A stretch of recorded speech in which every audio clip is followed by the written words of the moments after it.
Hai, apa kabar? Nama saya Nico Omeriongkere, VP Research and Analysis dari PT Valburi Asia Futures. Hari ini saya ingin menyampaikan laporan research terbaru kami mengenai Get Ready to Buy Gold. Oke, dalam video komentari hari ini saya ingin membahas gold karena seperti Anda bisa melihat di slide pertama, get ready to buy gold atau bersiaplah untuk membeli emas karena tadi malam baru saja gold breakout ke level yang lebih tinggi ya. Nanti kita akan melihat ketika saya membahas chart-chart mengenai gold ya. Nah, kalau kita melihat kuartal pertama yang baru saja berakhir, kita melihat bahwa gold ternyata berkinerja paling baik ketimbang aset-aset yang lainnya. Jadi kita melihat gold ini kinerjanya cukup baik, naik sekitar 8%. Lalu ada juga Dow Jones Industrial Average atau bursa saham di Amerika Serikat yang naik sekitar 4,7%. Ada juga saham perbankan yang naik 2,3%. Dan terakhirnya kita melihat bahwa obligasi pemerintah yang berdurasi 30 tahun di Amerika Serikat juga naik sekitar 1%. So, gold itu jauh mengungguli aset-aset yang lain ya. So, ini sudah permulaan yang bagus tahun ini untuk gold. Nah, kita melihat nanti ke depannya kira-kira akan dilanjutkan atau tidak ya kinerja ini. Nah, lalu kalau kita melihat demand atau permintaan terhadap emas itu luar biasa besarnya boleh dikatakannya ya, karena hanya 4 negara saja yaitu Turki, India, China dan juga Rusia itu membeli emas lebih banyak ketimbang supply atau persediaannya sejak 2013. Kita melihat di sini ini adalah garis yang menggambarkan supply atau persediaan yang muncul dari tambang emas ya. Nah, kita melihat itu seringkali demand-nya atau permintaannya yang diwakili oleh garis-garis di sini itu melebihi supply-nya. Jadi luar biasa hanya 4 negara ini memborong semua supply-nya. Ya, nanti sisanya bagaimana? Ya, itu biasanya datang dari inventory atau stok yang dimiliki oleh negara barat ya. So, boleh dikatakan adalah suatu shift dari negara barat yang menjual habis emas mereka dan mereka mengirimnya kemana? Yaitu kebanyakan ke negara-negara Asia ya, terutama China, India, Rusia, dan juga Turki ya. Nah, lalu kita melihat juga di India sesuatu yang menarik terjadi pada saat ini, di mana Indian Rupee atau mata uang India itu belakangan ini menguat secara signifikan terhadap dolar. Kalau kita melihat di sini misalnya trend line yang naik ini menggambarkan rupiah melemah secara terus-menerus. Dari bawah 50 sampai hampir 70 ya. Tetapi belakangan ini sudah memecahkan trend line ini ke bawah, artinya rupiah pada saat ini menguat dan kalau kita melihat targetnya adalah sekitar 57 hingga 58. Artinya rupiah ini masih bisa menguat lebih lanjut sekitar 10% lebih ya. So, kalau memang itu terjadi artinya kalau rupiah makin menguat, daya belinya juga untuk masyarakat di India akan makin kuat. Oleh karena itu juga kalau daya beli mereka lebih kuat, saya pikir juga permintaan akan emas akan makin naik juga ya. So, ini juga sesuatu faktor yang perlu diperhatikan dan ini juga akan memainkan peran yang cukup penting ya ke depannya. Nah, lalu ini juga government shutdown atau penutupan jasa-jasa pemerintah di Amerika Serikat itu sesuatu yang sangat penting tapi sebetulnya agak diremehkan. Nah, kalau kita melihat government funding atau dana pemerintah itu akan expire atau kadaluarsa boleh dikatakan pada April 28 ya. Artinya 29 April mulainya government akan kehabisan dana dan mereka tidak akan bisa membuka semua national parks, misalnya contohnya di sini di gambar, dan juga jasa-jasa pemerintah yang lainnya gitu. Nah, sebelumnya 2013 nanti kita melihat di slide selanjutnya, juga banyak sekali taman-taman nasional dan instansi-instansi yang lain dari pemerintah itu untuk sementara waktunya ditutup karena memang dananya habis. Nah, kebetulan juga 29 April merupakan hari ke-100 Trump menjabat sebagai presiden. Jadi sebetulnya ulang tahunnya tidak begitu yang gembira ya, karena bisa jadi government shutdown lagi kalau misalnya mereka tidak bisa bikin kesepakatan paling terakhirnya 28 April ya. Nah, sekarang mungkin orang meremehkan mengatakan, tidak akan terjadilah, pemerintah tidak akan tutup. Tapi kalau kita melihat sejak 1977, sudah 18 kali terjadi government shutdown. Jadi itu bukan sesuatu yang sangat-sangat aneh. Dan terakhir kali di tahun 2013, mungkin masih ingat, jasa-jasa pemerintah sebetulnya tutup selama 16 hari dari 1 hingga 16 Oktober ya.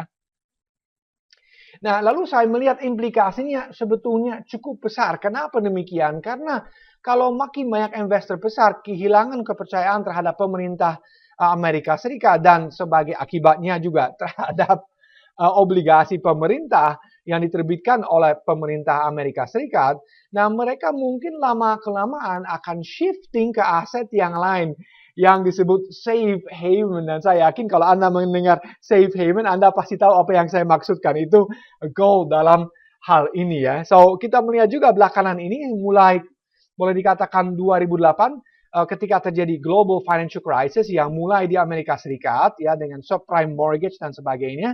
Nah, kita melihat bahwa orang asing terutama yang memiliki government bonds atau obligasi pemerintah Amerika Serikat, mereka mulai membuangnya atau menjualnya di pasar sekunder dan mereka membeli justru emas ya. So kalau ini berlangsung terus bisa jadi bahwa suku bunga untuk obligasi pemerintah di Amerika Serikat naik dan itu pada gilirannya akan menggulingkan perekonomian di Amerika Serikat ya. Nah kalau kita melihat akhir-akhir ini investor besar itu siapa? Well itu terutama sovereign wealth funds, ada juga bank sentral dan juga terutama hedge funds ya. Nah, saya khawatir tidak hanya mereka yang akan menjual obligasi pemerintahnya Amerika Serikat, tapi juga akan disusul oleh dana pensiun dan juga perusahaan asuransi yang memiliki juga dana besar ya. So, perhatikan ini dengan seksama. Kalau misalnya Anda melihat bahwa obligasi pemerintahnya Amerika Serikat makin banyak dijual dan mereka shifting misalnya ke gold, nah ini juga makin akan menopang kenaikan harga emas ya. Nah ini juga penting. Ternyata perkiraan akan pertumbuhan ekonomi di Amerika Serikat untuk kuartal pertama ini turun secara terus-menerus ya. Kalau kita melihat misalnya 7 minggu yang lalu, perkiraan untuk pertumbuhan perekonomian di Amerika Serikat untuk kuartal pertama itu masih 2,5%. Tetapi sekarang terakhir ini adalah 0,6%. So kita melihat bahwa pertumbuhan perekonomian di Amerika Serikat itu sebetulnya mengalami penurunan yang sangat-sangat signifikan dan makin mengarah ke sebuah resesi ya. Nah oleh karena itu juga saya menyimpulkan kalau memang kita akan makin mengarah ke sebuah resesi di Amerika Serikat, apakah suku bunga memang akan dinaikkan atau tidak oleh The Fed? Saya rasa mungkin tidak.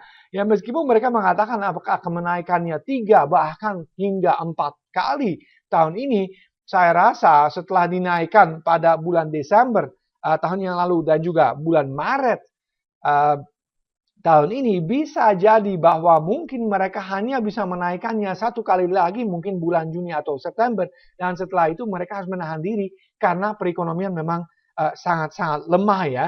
Dan bahkan mungkin juga mereka kalau panik dan melihat misalnya bahwa perekonomian masuk resesi disusul oleh bursa saham yang anjlok, bisa jadi bahwa mereka memberikan stimulus moneter lanjutan dalam bentuk QE ya. Bahkan sekarang juga misalnya Deutsche Bank sudah merilis laporan riset baru-baru ini dan mereka mengatakan jangan terkejut kalau misalnya The Fed mengambil keputusan untuk melakukan QE lanjutan sebesar 1 triliun US dollar ya. So, ini juga akan merupakan faktor yang sangat penting. Makin lemah perekonomian di Amerika Serikat, makin akan menopang emas ya. Karena suku bunga tidak akan jadi naik dan mungkin juga akan ada QE lanjutannya.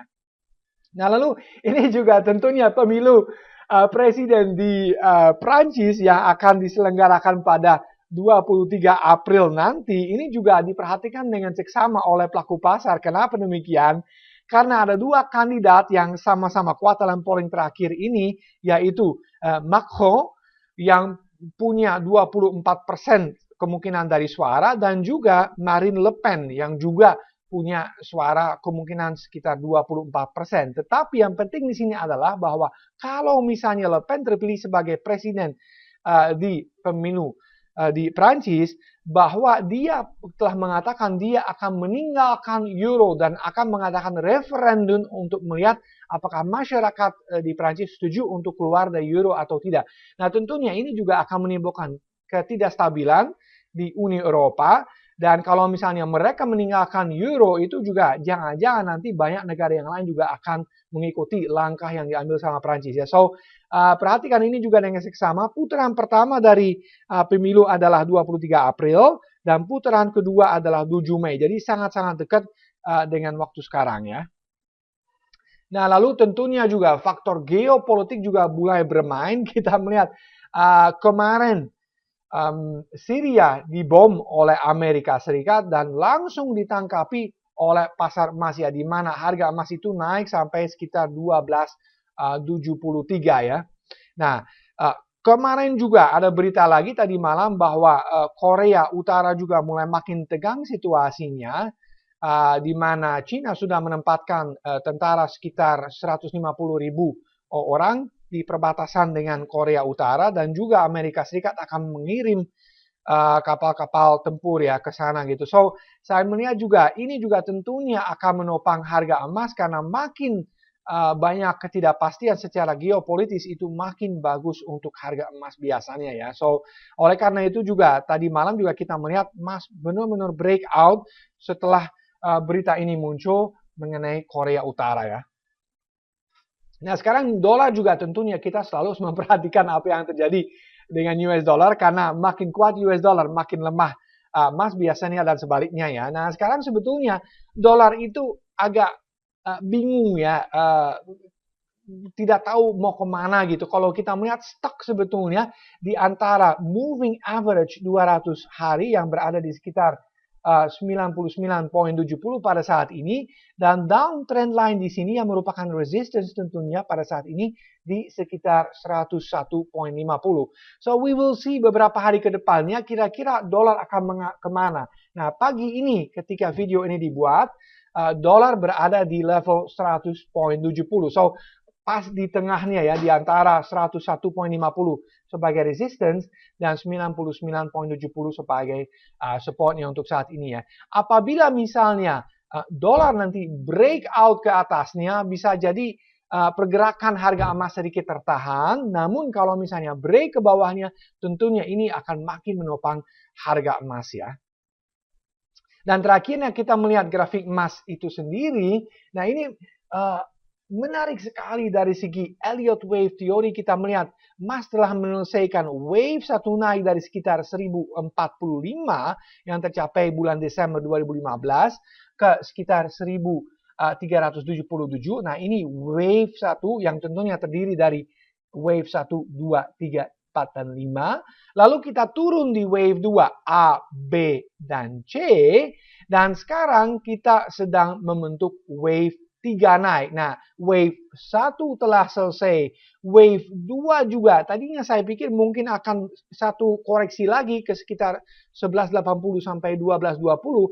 Tapi berhubungan high-nya dari wave 1 sudah dipecahkan. Baru saja tadi malam di sekitar 1263 high-nya sebelumnya. Nah, sekarang sudah sekitar 1280 harga emasnya. So, saya pikir wave 3 dari wave 3 telah dimulai. Oleh karena itu juga ini wave-nya kemungkinan akan cukup besarnya, dan harusnya wave 1 besar ini harusnya high-nya dipecahkannya. Target pertama untuk wave 3 dari 3 ini adalah 1400 yang merupakan resistance yang cukup kuat, dan juga kalau kita melihat di weekly chart itu merupakan neckline dari inverted head and shoulders yang pernah saya tunjukkan di video komentar sebelumnya mengenai emas.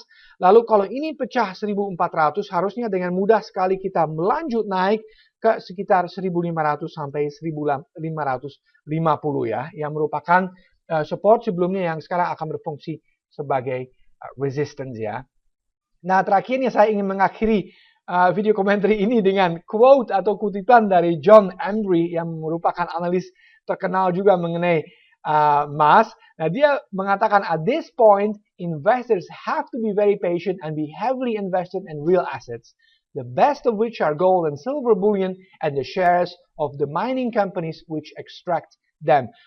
Saya setuju banget dengan beliau yang mengatakan kita harus sabar dan investasi secara besar-besaran di real asset, aset real, terutama kata dia di gold and silver, di emas dan perak, dan juga tentunya tambang emas dan tambang perak ya.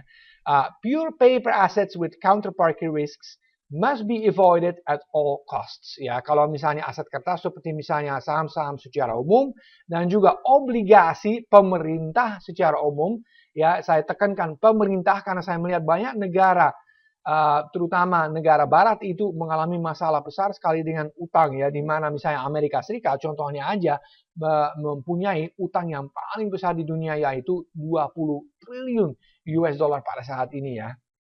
Nah, kalau misalnya Anda dapat sesuatu dari video ini, please like it and share it with your friends, family, and colleagues.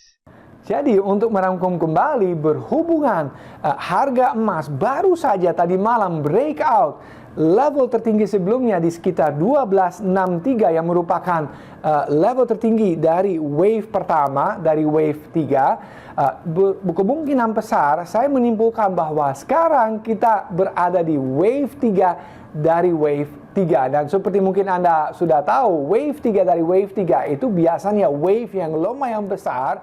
Dan kita melihat tadi juga target pertama berada di sekitar 1.400, sedangkan target kedua berada di antara 1.500 hingga 1.550 dolar per troy ounce. Sekian dari saya untuk saat ini. Sampai jumpa di video komentar berikutnya.